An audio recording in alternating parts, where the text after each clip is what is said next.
Sinabi lang namin tataas kasi yung bigas sa kanyang mga bilihin. Huwag ka magagalit. Nagkagalit ka eh. Magalit ka sa nagtaas nung nagtaas yun. Sabi niya yung kasino, pag tumaas yun, buhay mo na itataya mo dyan eh. Diba? Bakit kanya ano? Hindi siya. Talaga, galitin lagi eh. Nalabili sana ako sa'yo na. Wag. Daan kayo dyan sa may ano? No, intusa ka mo, may pulis doon.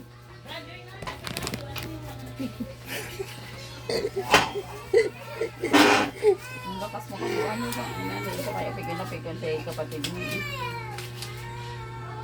Pikul. Saan kumuha niyan? Saan yan? Sa akin.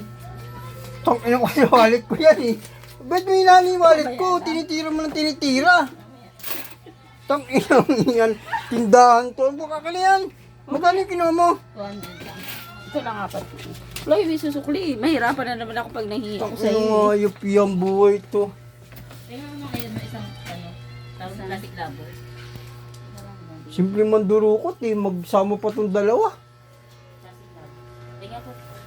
Baka isandaan lang to. Ang ganito.